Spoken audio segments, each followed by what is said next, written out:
माननीय मुख्याध्यापक आणि वंदनीय गुरुजन वर्ग, सर्वांना माझा नमस्कार. सर्वप्रथम सर्वांना गुरुपौर्णिमेच्या हार्दिक शुभेच्छा. माझे नाव ज्ञानेश्वरी सुजाता विनोद भिलारे. मी इयत्ता 7वी मध्ये शिकते. गुरुपौर्णिमेनिमित्त आपण सर्वजण इथे एकत्र जमलो आहोत. गुरूंचे स्थान हे खूप महत्त्वाचे आहे. भारतीय संस्कृतीमध्ये गुरूंना ईश्वराचे स्थान दिलेले आहे. कारण गुरु आपल्या जीवनातील ज्ञानाचा प्रकाश घेऊन येतात, ज्ञानाचा अनमोल प्रकाश घेऊन येतात. अशा शुद्ध पौर्णिमेला गुरुपौर्णिमा किंवा व्यास पौर्णिमा असेही म्हणतात. ज्या गुरूंनी आपल्याला व्यक्तिमत्व घडवले त्या गुरूंबद्दल कृतज्ञता आदर व्यक्त करण्याचा दिवस म्हणजे गुरुपौर्णिमा होय.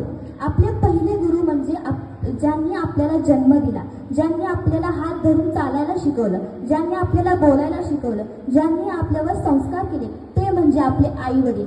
आणि आपले दुसरे गुरु म्हणजे ज्यांनी आपल्याला चांगल्या सवयी लावल्या, चांगल्या गोष्टी शिकवल्या, काय वाईट काय चांगलं याचं ज्ञान दिलं ते म्हणजे आपले शिक्षक.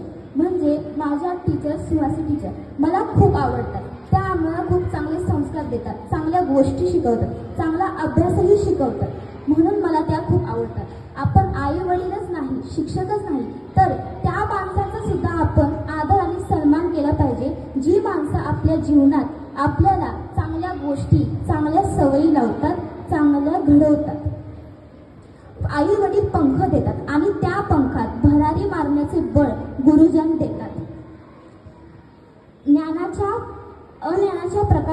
अंधारातून ज्ञानाच्या प्रकाशाकडे घेऊन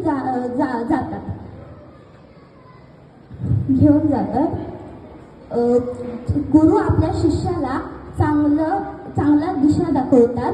ज्या जीवनात आपण अभिमानाने जगायला आणि अन्यायाविरुद्ध लढायला शिकवतात. शेवटी एकच म्हणू इच्छिते, गुरूंच्या ऋणाशी कृतज्ञ राहावे, गुरूंच्या ऋणाशी कृतज्ञ राहावे, मोल आयुष्याचे जाणून घ्यावे, मोल आयुष्याचे जाणून घ्यावे. चरणी त्यांचा स्वर्ग पहावे, चरणी त्यांचा स्वर्ग पहावे, चरणी त्यांचा नतमस्तक